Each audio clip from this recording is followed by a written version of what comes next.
तो गाइस सबसे पहले आपको रामचंद्र जी के अयोध्या में विराजमान की ढेर सारी बधाइयाँ हैं। और ये बहुत मतलब खुशी की बात है कि ये पल हमारी ज़िंदगी में आया है। और मैं आपको बता दूं कि आज अचानक से मुझे जाना पड़ा आगरा। तो गाइज़ मैं बता दूं कि यहाँ पे रिको में ही आजकल हम रुक रहे हैं।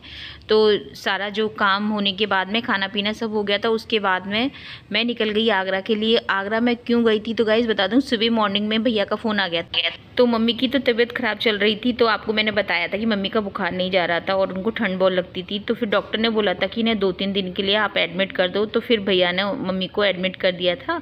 तो यहाँ पे गाइस फिर मैं सुबह मतलब घर का सारा काम करने के बाद मैं निकल के आ चुकी थी।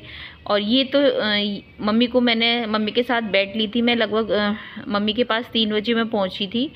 और यहाँ पे मैं बता दूँ 3 बजे नहीं, लेट ही पहुँची थी क्योंकि 2:30 बजे तो मैं निकली थी। तो ये नाइट का है गाइस। और यहाँ पे भैया मुझे छोड़ने आ रहे हैं, मम्मी के साथ में बैठ ली थी। और अचानक से फिर मुझे अपनी ससुराल की तरफ से एक दुखद समाचार मिला था। वो मैं आपको आगे की वीडियो में बता दूंगी, आगे के व्लॉग में। तो फिर मेरे को है ना वापस ही आना पड़ा था क्योंकि है ना फिर मेरे को टाइम से घर पहुंचना था। और आपको मैं बताऊं कि फिर भैया मुझे ना छोड़ने आ गए थे। तो यहाँ पे गाइस आगरा में जब आई ना तो पूरा इस कदर आगरा डेकोरेट हो रहा था। राम जी के चारों तरफ जयकारे लग रहे थे। मन इतना प्रसन्न हो रहा था कि मैं बता नहीं सकती हूँ गाइस। इतना अच्छा लग रहा था कि यहाँ पे चारों तरफ लाइटिंग हो रही थी। फिर भैया ने मम्मी ने मेरे को रोका नहीं था क्योंकि बोल रहे थे कि मैंने बोला मम्मी जाना पड़ेगा। तो फिर मैं लगभग 10 बजे करीब मैं घर पे पहुंची थी। और अब मैं आपको बता दूं कि यहाँ पे भैया है ना बस स्टैंड पे हम लोग है ना मतलब भैया पूछ रहे थे। तो उन्होंने बोला था कि अभी टाइम है। तब तक भैया बोले कि चल मैं तुझे ना चाय पिला देता हूँ क्योंकि ठंडी तो गाइस इतनी ज़्यादा हो रही थी। तो यहाँ पे भैया ने खुद ने भी चाय पी थी, भैया ने मेरे को भी पिलाई थी। तो यहीं पे हमने 2-2 टोस्ट भी खाए थे ये देखिए इस तरह से। और चाय भी भैया ने पी थी। तो चाय पी के थोड़ा मन है ना शांत सा हो गया था। और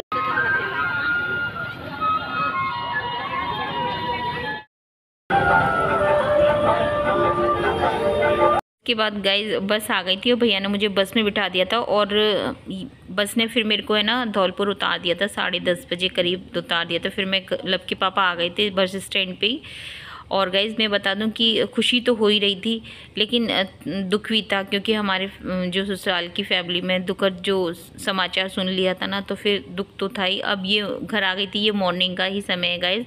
और यहाँ पे लगभग सुबह के 8 बजे का टाइम है। और देखिए गाइस सबसे पहले जब गेट खोला मैंने तो मुझे है ना भगवान के दर्शन हो गए। तो बड़ा मन प्रसन्न हो गया था। और यहाँ पे गाइस मौसम तो यहाँ पे मैं बताऊँ गाइस कि लब के पापा भी है ना 10:30 बजे करीब मुझे लेके आए थे। फिर खाना वगैरह बनाया था। वैसे तो मैं सुबह मॉर्निंग में जब गई थी ना तो मैं एक्स्ट्रा बना के गई थी, मम्मी के लिए भी दलिया वगैरह बना के गई थी क्योंकि मुझे पता थी हो सकता है मैं लेट हो जाऊँ। और ऐसा हुआ भी क्योंकि गाइस हम जाते तो अपनी मर्जी से हैं लेकिन आने का तो अपने हाथ में नहीं होता है। तो वही था, मेरे को ऐसा लग रहा था हो सकता है मैं नहीं भी आऊँ। लेकिन जब मैंने मतलब ये समाचार सुन लिया था अपनी फैमिली की तरफ से तो फिर मेरे को आना ही पड़ा था। तो यहाँ पे मैं बता दूं कि लब के पापा को मैंने दूध दे दिया है और हम लोगों ने चाय पी लिया और घर की क्लीनिंग वगैरह सब हो चुकी है लगभग।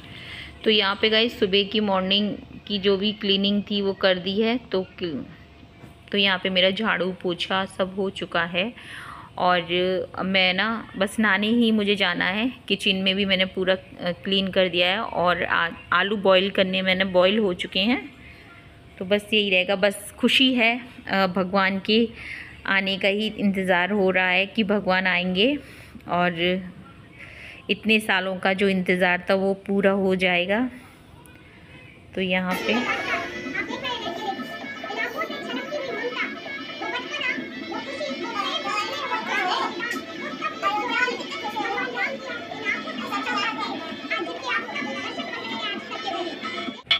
तो ये समय वो समय है कि भगवान राम को देखकर सबकी आंखों में आंसू आ गए थे। ये हकीकत है कि जिस पल सबने भगवान को देखा था उस समय सबके नेत्र भीगे हो गए थे। और खुशी हो रही थी इस बात की कि अपने घर में भी आने के लिए भगवान को इतनी लड़ाई लड़नी पड़ी, इतना संघर्ष करना पड़ा, और कितना भगवान ने सब्र किया है, तब जाके भगवान अपने घर में आ पाए हैं। लेकिन कहते हैं ना कि सब्र का फल मीठा होता है।